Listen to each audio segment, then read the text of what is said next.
Freemasons' Hall. In the very heart of London, Great Queen Street has been the headquarters of the United Grand Lodge of England for nearly 250 years. It is the home of Freemasonry in England, Wales, the Channel Islands, the Isle of Man, and a number of districts overseas. The present building, one of the most iconic in London and one of the finest Art Deco buildings in England, Freemasons' Hall welcomes more than 200,000 people through its doors every year. It is the meeting place for many London lodges, as well as hosting meetings for provincial Grand Lodges and other Masonic orders. The Grand Temple is naturally the venue for the regular meetings of Grand Lodge. On the 21st of January 2023, an especial meeting of Grand Lodge was held to celebrate the 300th anniversary of the publication of the book that has become known to the world as the Anderson Constitutions. This was only the third especial meeting of Grand Lodge in something like 60 years. The first was the installation of the Grand Master, the Duke of Kent. The second, more recently in 2017, was a celebration of the tercentenary of the foundation of the first Grand Lodge of England. And this, the third, was a celebration and commemoration of really Freemasonry's most important document, the 1723 Constitutions. And it's an indication of the importance of that document that Grand Lodge agreed to hold a special meeting to commemorate it. We had indeed 1,600 attendees, not just English Freemasons, but Freemasons from around the world and women Freemasons for the very first time. One of the things we were very keen on doing was to contextualize the special meeting, but also to contextualize the 1723 Constitutions. There are people in Freemasonry and around the world who are interested in the book and who are interested in detail. There are others who want to understand the context in which the book was produced. So we created an exhibition that would work on three layers. The overall themes would be the context in which the 1723 constitutions were written, the content of those constitutions, and the consequences. The exhibition traces the history of the constitutions and contains a great number of items which demonstrate how this important book, and Freemasonry generally, created a vector for change, not just in the 18th century, but into the 19th and 20th. Similar celebrations have been held in Paris and in Washington, D.C. Freemasonry became an organization that promoted Enlightenment principles and Enlightenment ideas. Ideas of religious tolerance, of meritocracy, of democracy, of self-improvement. The Enlightenment was a set of philosophical principles that developed at the end of the 17th century and at the beginning of the 18th century, largely as a reaction to the absolutism of European monarchies. The Enlightenment challenged the status quo. The Enlightenment put on the table new ideas, revolutionary ideas, radical ideas, ideas that were at the heart of what became industrialization in England, revolution in politics, the transformation of countries from absolute monarchies, dictatorial monarchies, to constitutional governments. This was a theme that was promoted by Freemasons and by Freemasonry. It is in this world of dramatic social change that Freemasonry took root 300 years ago. The 1700s were a period of phenomenal change in Britain and throughout Europe. The battle between Catholicism and Protestantism was at full flow, and in England, the death of Queen Anne had led to the coronation of Parliament's choice as her successor, the Protestant Prince George of Hanover. Several parts of the country erupted in protests. 20 towns and cities across England saw riots, and in Scotland, the following year, there was a Jacobite rising. At the same time, France was similarly experiencing religious tolerance. This was a period of intense social and political turmoil, and it had a vast impact on Freemasonry. I'm Mark Dennis, and I'm the curator at Museum of Freemasonry. The thing that really explains the context of the constitutions is a print.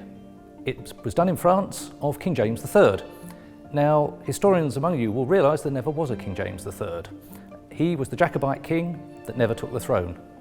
Across the Channel in France, you've got kings ruling by absolute monarchy. Here, Parliament elects the king and can choose whichever one it wants.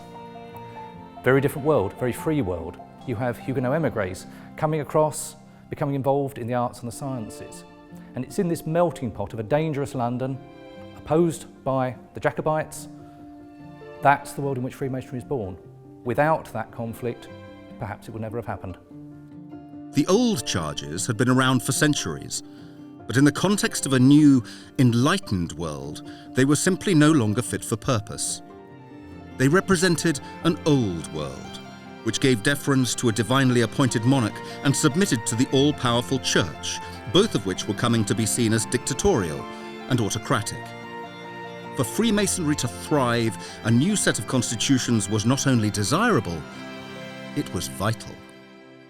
The old charges, which are the items you can see in the case behind me, were long scroll rules and constitutions for a group of stonemasons lodges.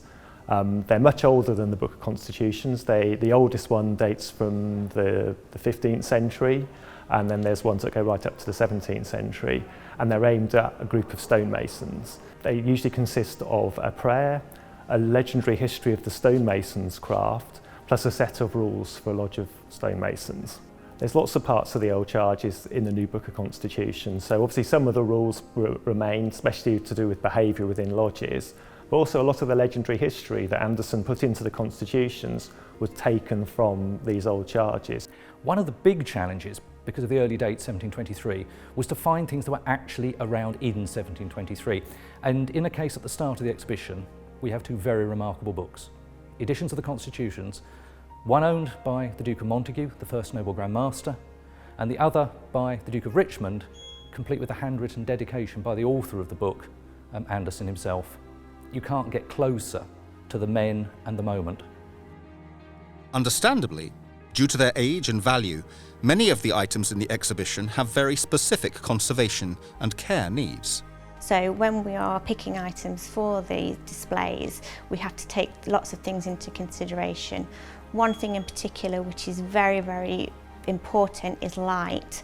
So there's some items in the collection, like the Stukely manuscripts, where we've actually chosen to do page turns of the documents through different periods of time because they've got coloured drawings, so we don't want those to fade. So through time we will turn those pages so people get to see different parts of those books as well. One of the important elements of the exhibition are all the eating and drinking vessels and pipes. Eating and drinking has always been important in Freemasonry. It bonded men together, and originally it happened during the ceremonies. There were actually punch bowls and decanters as the ceremonies were performed. But later on it became separate. Even today, Freemasons will always gather socially after a meeting to remember their friends and brothers, and not just members of a membership organisation. As you might expect, an exhibition about the very start of organised Freemasonry contains a great many of the most iconic and historically important items in the story of the craft. As well as all of the items used by ordinary Freemasons during lodge meetings at the time, there is the original and very first Grand Lodge Minute Book from 1723, and of course, the famous frontispiece from the new Book of Constitutions itself. The frontispiece of Anderson's Constitutions is one of the iconic images of Freemasonry. It was designed by John Pine, who was an engraver and a contemporary of Hogarth and Sir James Thornhill. Frontispieces were a bit like the cover of a book, so they give some idea of what went on, what the book's about, but they also added prestige to a book. So if you had a book with a frontispiece, it showed that it was an important document, and also added value, because often the frontispiece was sold separately. So someone would buy the book, then they'd buy the frontispiece and pay for the two to be bound together. And the frontispiece of the Constitutions is a fantastic propaganda document. So it shows Freemasonry set in a classical arcade with the orders of architecture running down the sides, from the oldest at the back to the modern at the front. And right in the background, you've got the parting of the Dead Sea. So it's tracing the origins of Freemasonry back to biblical times. And as you follow the arcade, you reach the current Grand Master of the Grand Lodge of England, who is the Duke of Montagu, and he's handing over a copy of the constitutions to his successor. And these are two young, important aristocrats, and it's showing people who may join Freemasonry, if you join Freemasonry, these are the sort of people you're going to be hanging around with. There's a traditional history in the constitutions. It didn't need to be believed, but it had to be there. Today we're very used to modern things being important and liked. Not in the 1700s. They had to justify themselves. One way was to pretend that they were a reinvention of something old, like the knighthood of the Bath. Or as Freemasonry, pretending there'd always been Freemasons alongside the actual stonemasons that had built everything from the pyramids to Solomon's Temple. The actual history itself is in 3 sections, and it's interesting that it starts with a biblical story, which until the 1700s would have been believed as absolute truth. There are a number of songs in the constitutions. The main 3 link across to 3 of the ceremonies, 3 degrees, and each one reinforces the lessons that were learned and turns them from a drama into a fun time with your friends while eating and drinking. The new constitutions were rapidly embraced by English Freemasons. But the principles it set out and its revolutionary, truly radical founding ideas were to have a wide-reaching effect far beyond these shores. Its influence was to spread, transported around the world, and became instrumental in creating new republics in the United States, in Latin America, in Europe, and elsewhere. So the first foreign edition is actually an Irish edition published in 1730 by John Pennell in Dublin. Not long after that, you get the editions being published in the Netherlands, so the first Dutch edition, this is about the 1730s, quickly followed by the first French and German editions, which are published for Grand Lodges that are appearing in those countries, but published in the Netherlands because that's the centre of liberal publishing in Europe. By 1734, the first edition is published in America. And the publisher of this and printer is Benjamin Franklin, who at that point was, he was a journeyman printer in Philadelphia. He had his own printing company. He wasn't the polymath that people would get to know, who was involved in the Declaration of Independence and was America's ambassador in Paris. He was just a journeyman printer. But he had joined a local lodge, and he obviously saw a future in Freemasonry. So the exhibition was opened in January 2023, and it will run until December 2023, and it's open Monday to Saturday, free, open to all. We have resources online, so we have our online catalogue where a lot of the objects are actually on display there, so people can read up about specific objects in the collection.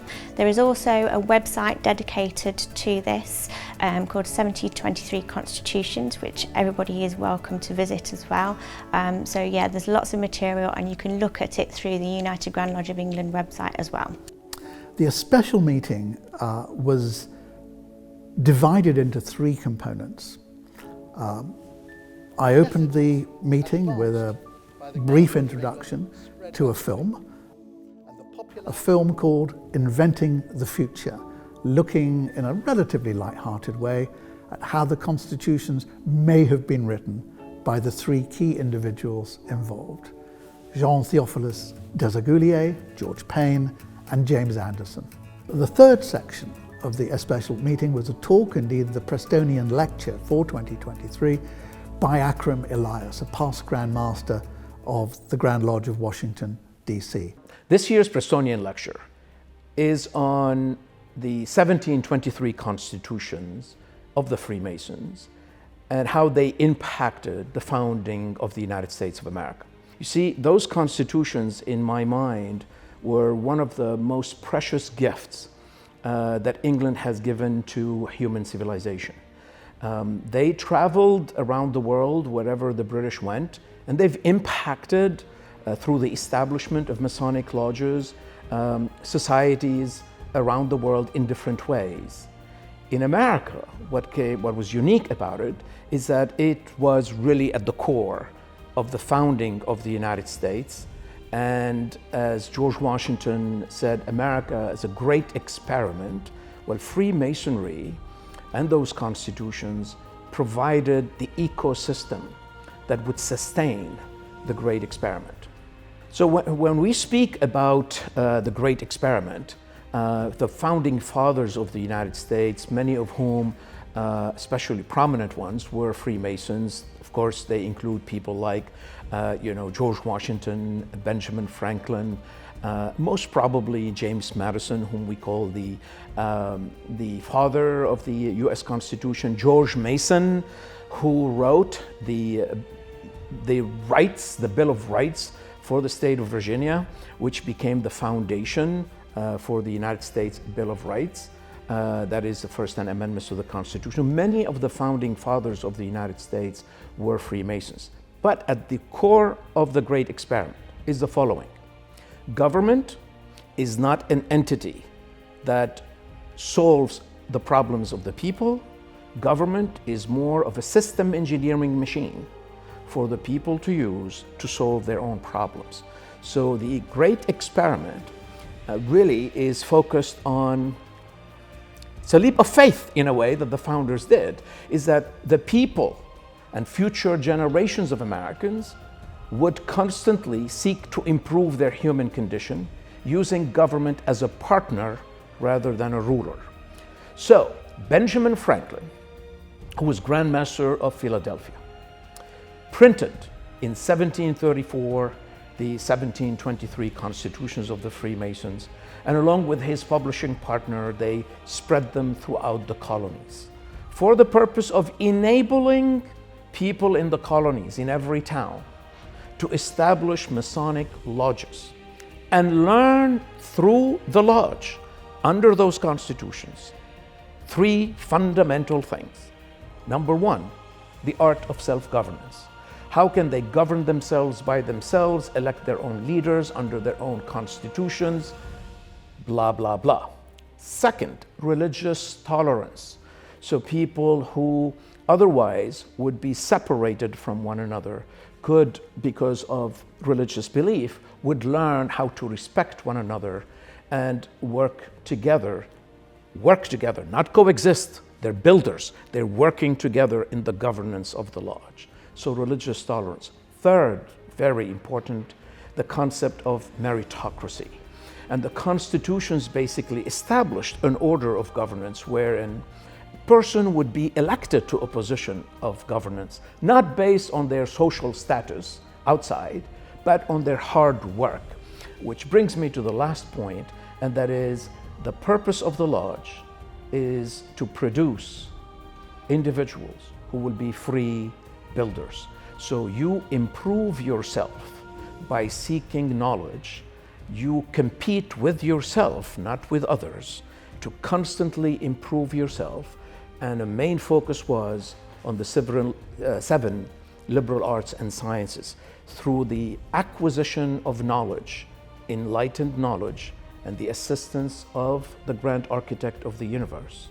The idea is you can become a free builder and then apply in your community those great lessons that you learn in the lodge. So that was amazing. And it took really, lodges spread like wildfire, across the colonies. And by the time the United States, with its federal system of government, came into being in 1789, all those had already their own grand lodges.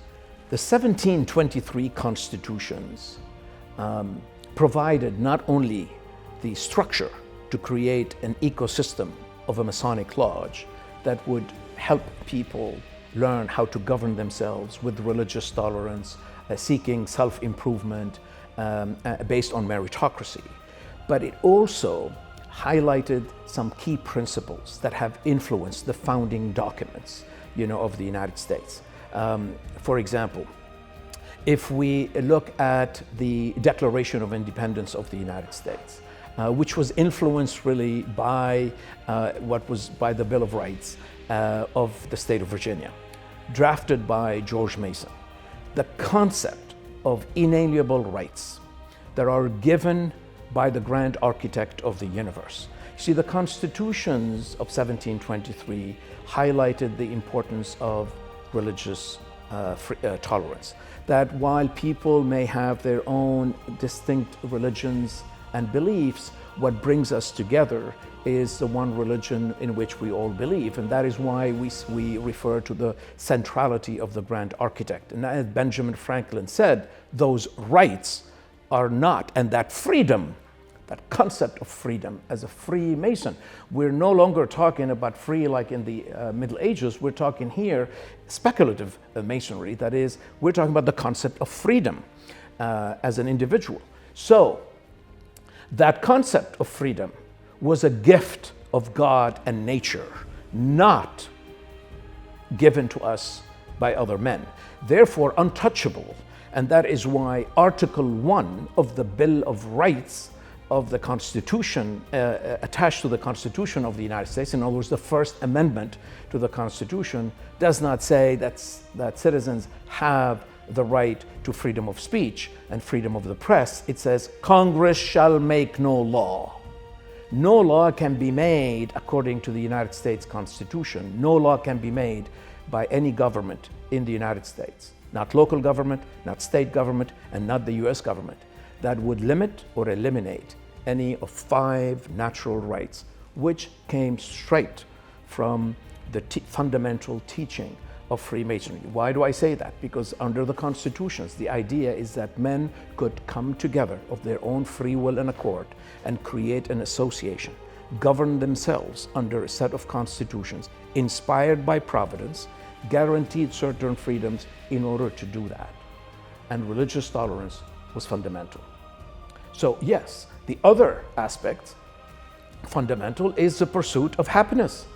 That is the whole idea. It is stated right clearly. Why are we associating? In order to pursue our happiness. And as George Washington said, we are engaged in the last great experiment to promote human happiness. Human happiness. Every Freemason is told that the grand design of the craft is being happy and communicating happiness. Meetings of Grand Lodge are always happy occasions and have consistently embraced the ideas of Desaguliers that in order to educate and inform, it was important also to entertain. The meeting in January 2023 was no exception, and the Grand Temple was turned, albeit briefly, into a cinema.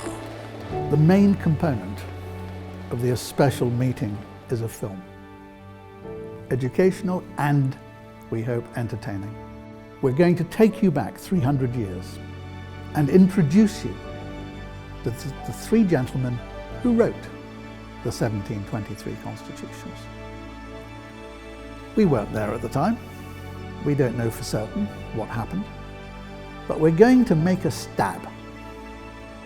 So please sit back and enjoy 1723, Inventing the Future.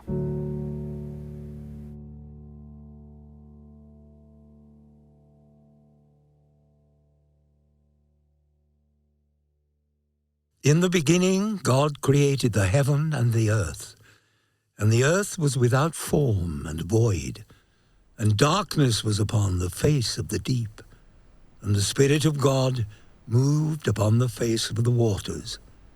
And God said, "Let there be light." And there was light. The people will call you a magician, John. So long as they grasp your law, Isaac. These 7 colors should please them. It is the understanding that the colors cannot be separated any further. That is what they must grasp. Light. Every Mason knows how important the symbolism of light has always been in his ritual. Throughout his long journey, and with divine guidance, a Freemason is offered ancient advice to take him on his path from darkness to light. In many ways, Freemasons have spent the last 300 years spreading their light, and the light of Freemasonry's values of tolerance, self-improvement, and service to others. In 1719, John Theophilus Desaguliers had become the 3rd Grand Master of the premier Grand Lodge since Anthony Sayer first took the chair at the Goose and Gridiron 2 years earlier. Having been elected to the Royal Society in 1714 as experimental assistant to Sir Isaac Newton, Desaguliers was a natural philosopher, clergyman, and engineer.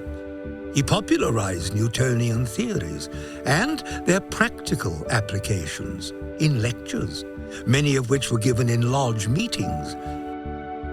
Desaguliers was a visionary and a born showman with a talent for scientific demonstrations, but some of his demonstrations could be decidedly unusual. Now, hold still, Payne. What in the name of God? Pull! Pull, man, pull! If a horse draws a stone tied to a rope...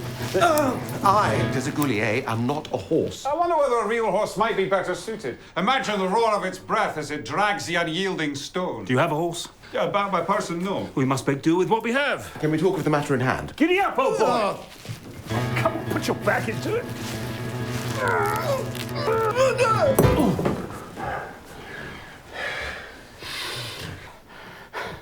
The horse will be equally drawn back to the stone. Simple mechanics.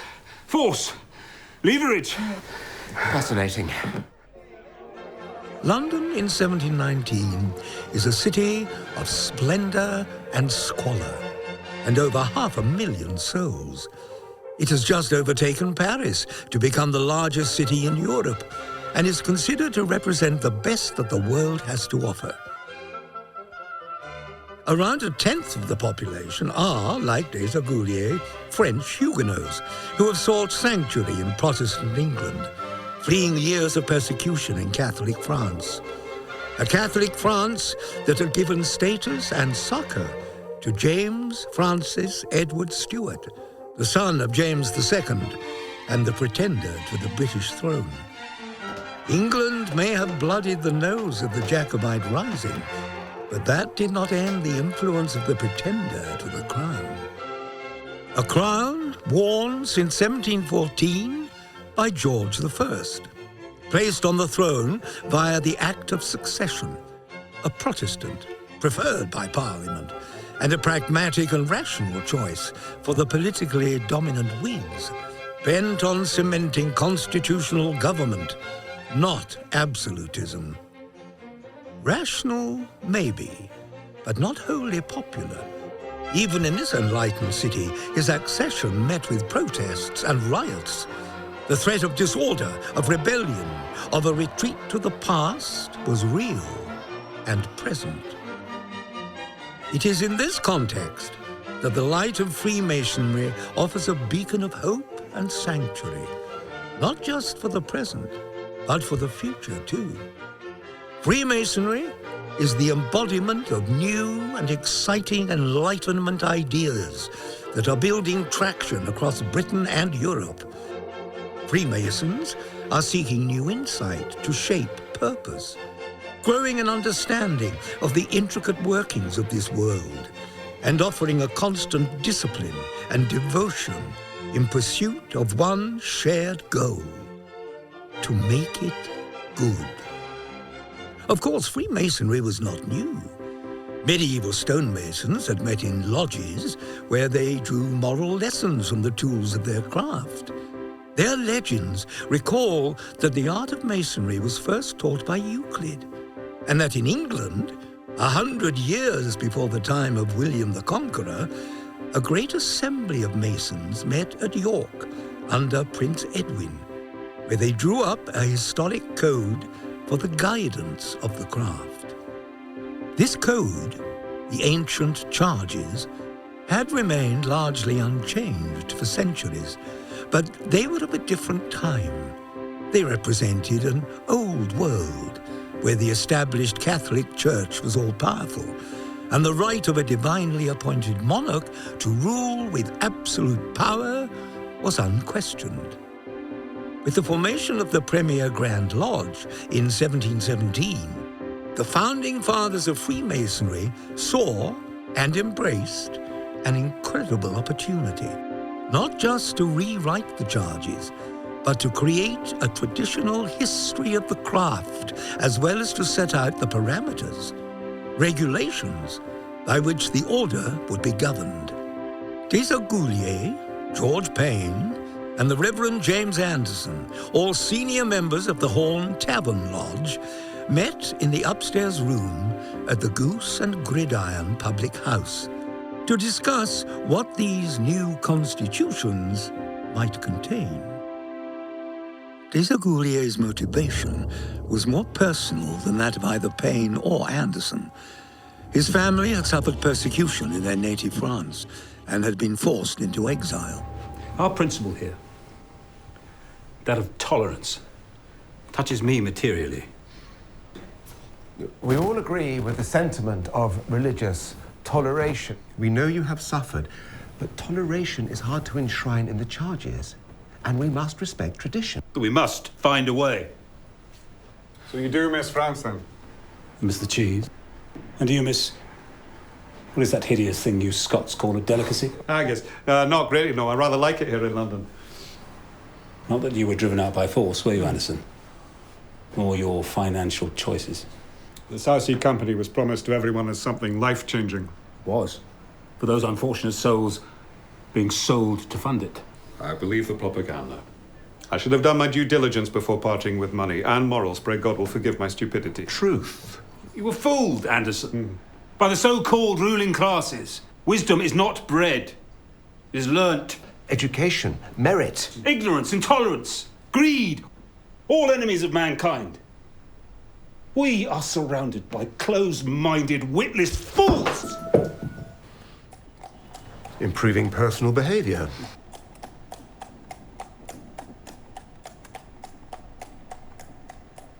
We see proof that with upright intentions, square conduct, and level steps, we can all improve. One day, integrity will be prized higher than inherited privileges. Meritocracy. Have you met our politician? Ah, yes, perhaps a little idealistic. Some will always rather fill their bellies with self-importance than feed those less fortunate. But I, for one, would rather share my good fortune. Charity. If you hadn't gifted your fortune to lying rogues. Well, I consider myself fortunate. We have each other. That we do, old boys, that we do. Brotherly love. Right, I think we have our principles. Meritocracy, high standards of personal behavior, charity, and education. And civic responsibility. There speaks the magistrate. But we must expressly declare religious tolerance, not mere courtesy. Courtesy is vital. It can lead to religious toleration, not just in the educated, throughout society. A peculiar system of morality, brotherly love. I said that. Imagine 3 great pillars of power shimmering in the light. An all-seeing eye, unblinking in its faith and knowledge. We have a tight paper budget, Anderson. 3 pillars and the eye. Strong. Thank you. Gentlemen, we are rewriting the charges, not penning a theatrical drama. Not a theatrical drama, perhaps, but the document that these 3 were creating would certainly have a dramatic impact. They worked around the clock to get it right. The importance of what they were doing kept all 3 focused, energized, and resolutely alert.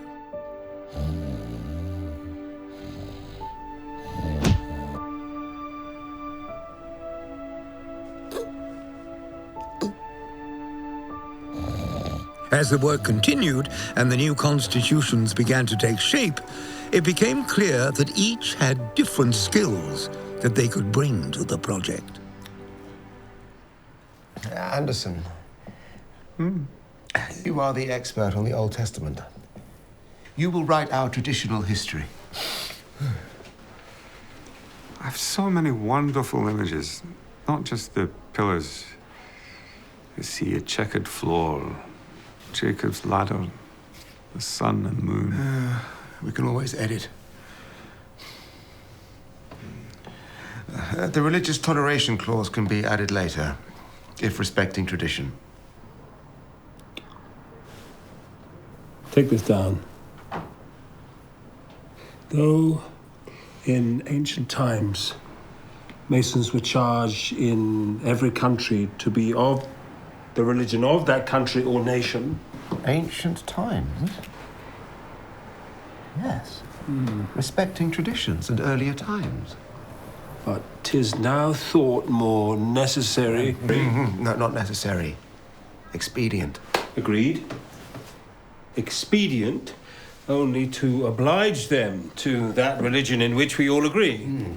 Leaving their particular opinions to themselves. That is, to be good men and true. Or men of honor and honesty. By whatever denominations or persuasions they may be distinguished.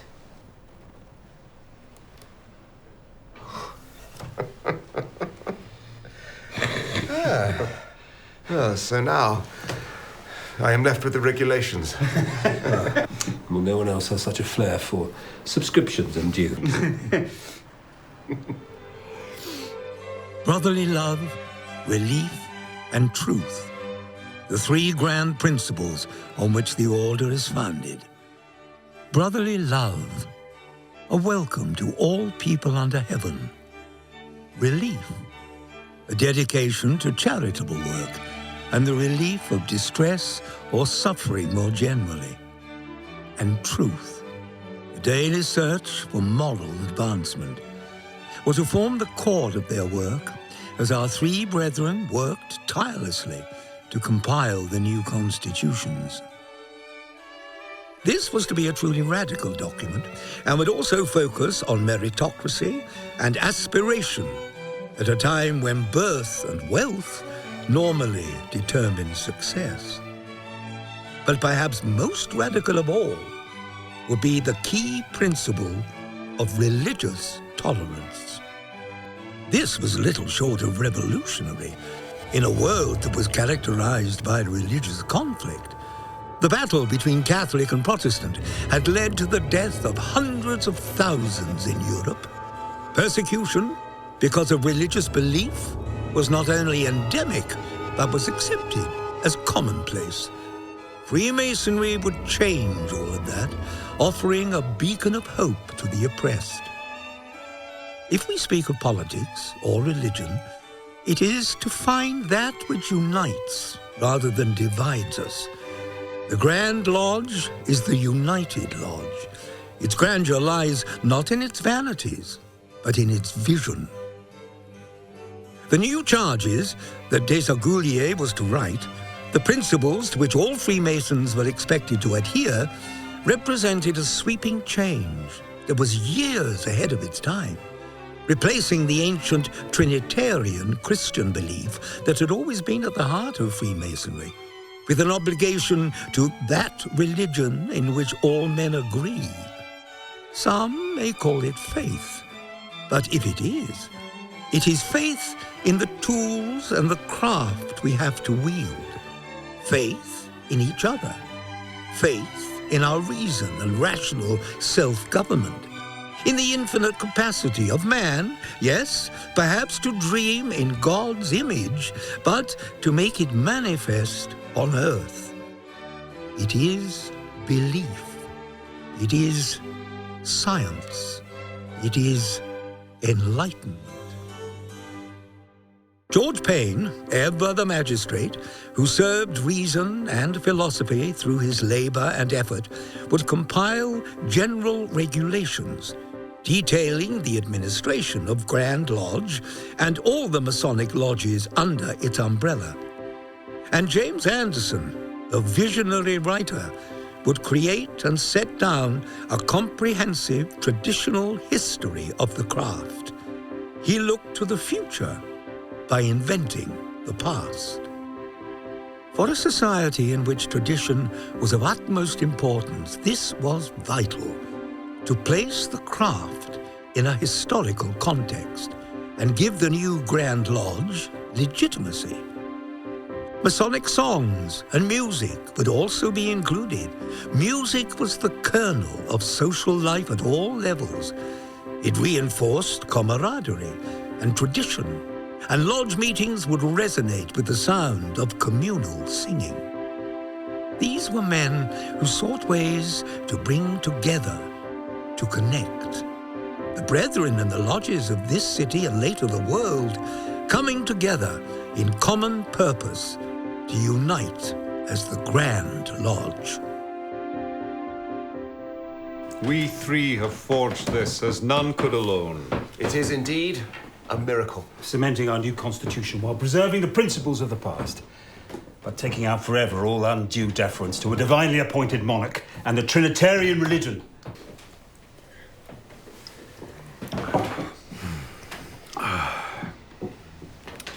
I wonder whether I should add a little more description to... No.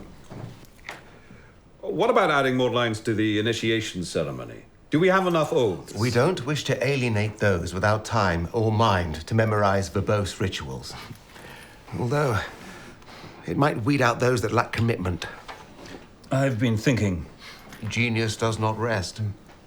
We need a figurehead.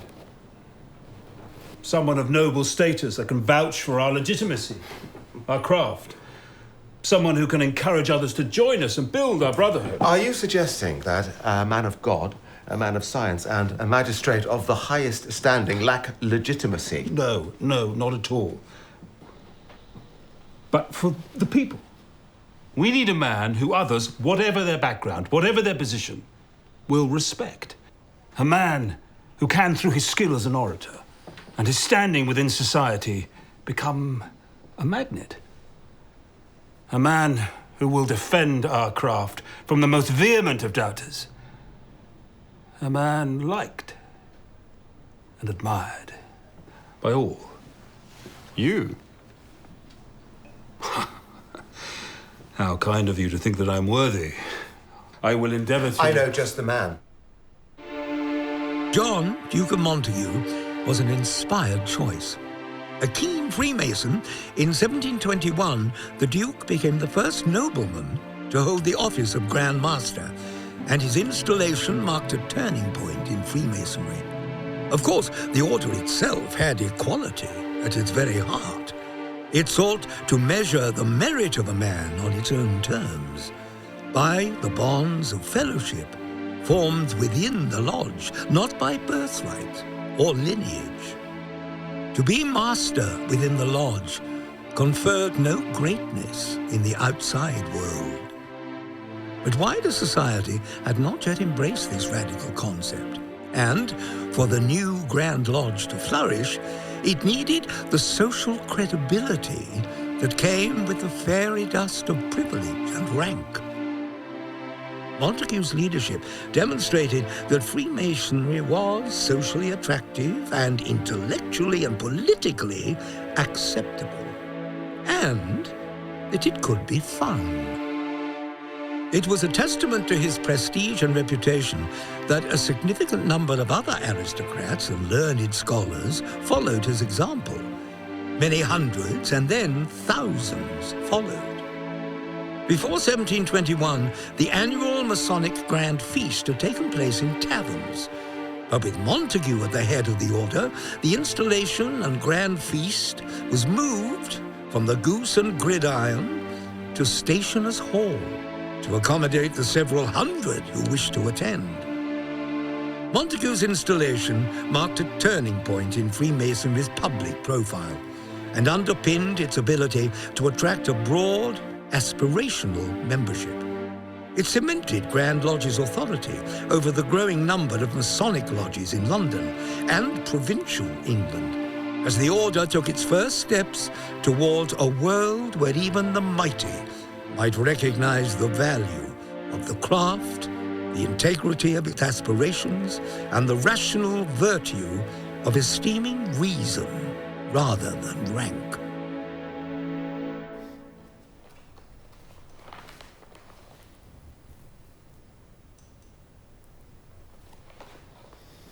Well, I am flattered, gentlemen, truly I am. Do you seem to think that little old me has the ability to be a... what did you call it again? A publicist. So, if I'm understanding this correctly, you wish me to use my social standing to promote the craft and indoctrinate others. And I'm not sure indoctrinate is the right word. Perhaps encourage. good point. Yes, we don't want to be seen as men who force their opinions on others. We embrace forward-thinking motives in our new constitutions. Did you know, Your Grace, that I am to be credited with the creation of our new constitution? My congratulations, Anderson. Such great effort must be celebrated. Celebrated is a fine way to put it, Your Grace. We are indeed celebrating our forefathers' immense effort to grow a fair and equal society. One where charity, meritocracy, science, faith will eventually find its rightful place and stand a full head above birth-allocated privilege. We share the same principles, gentlemen. Please do not offer me any more deference than you would yourselves or any of our other brothers. With this in mind, I do wonder whether I am the ideal candidate. The last thing I would wish is to create yet more division. Not at all.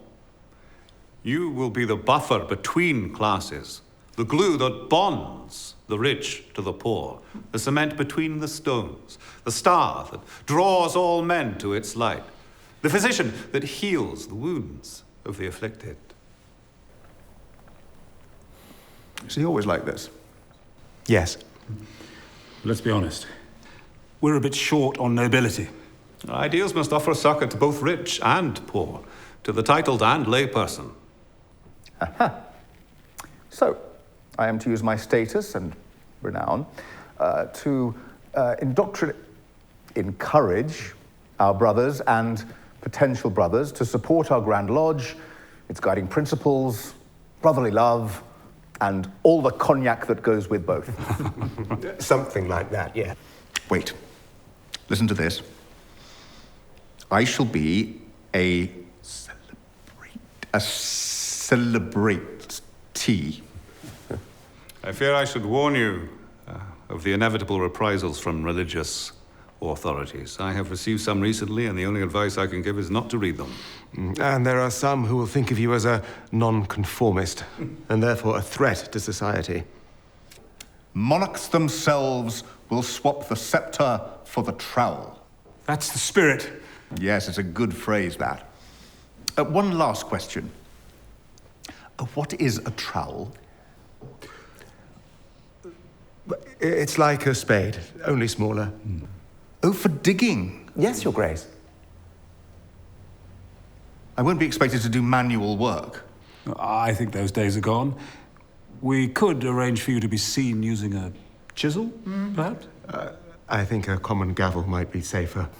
I should learn to use all the tools. In fact, I insist upon it. Gentlemen, I am honored, humbled that you believe in me. I am not afraid of hard work. I shall strive to achieve everything you ask. For our brothers, for our forefathers, I shall take an oath, a solemn obligation to be the best celebrity that Freemasonry could wish for. Oh, that's another oath for the list. We've already gone to print, Anderson. Dedicated to Montague, the constitutions were published exactly 300 years ago, in 1723. With this radical document at its core, Freemasonry offered something entirely new, which beautifully encapsulated the essence and spirit of the age. It provided a universe of meaning, exalting the Mason to the pursuit of wisdom, strength, fairness, and sensitivity to the needs of others, urging him to be useful to mankind and to perform his allotted task while it is yet day. By its symbolic lessons, it provided a clear path of moral enlightenment to honor the great architect, mankind, and yourself. This allure of the craft led to rapid growth in its popularity, and the number of lodges within the jurisdiction of the Grand Lodge of England rose vertiginously from the founding 4 in 1717 to more than 60 in 1725, and over 100 by 1730.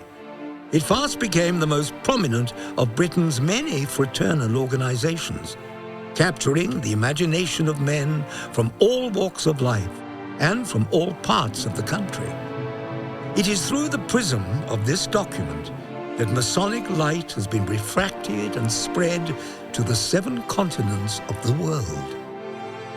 With its strong bonds of camaraderie, Freemasonry developed a large provincial network and grew internationally, naturally traveling the long, dusty roads of Great Britain's influence, west to the United States and Canada, south to Africa, and east to India and the Far East, tracking trade routes, military expansion, migration, and aristocratic connections from grand tours of Europe. Across the globe, English-speaking lodges became a feature of 18th and 19th century life. Many larger cities had their own lodges, where the nationalities mixed freely. The British Army had traveling lodges that moved with regiments. Many people discovered Freemasonry far from Britain. Nobel Prize-winning author Brother Rudyard Kipling, finding himself in Lahore as a young newspaperman, was made a Freemason in the Lodge of Hope and Perseverance, 782 English Constitution. Here he met with Freemasons who were Muslims, Hindus, Sikhs, members of the Arya and Brahmo Samaj, and a Jewish tailor who was a priest and butcher to his little community in the city. As the globe embraced Freemasonry, its light came to be revealed, not just to the initiate, but to the world.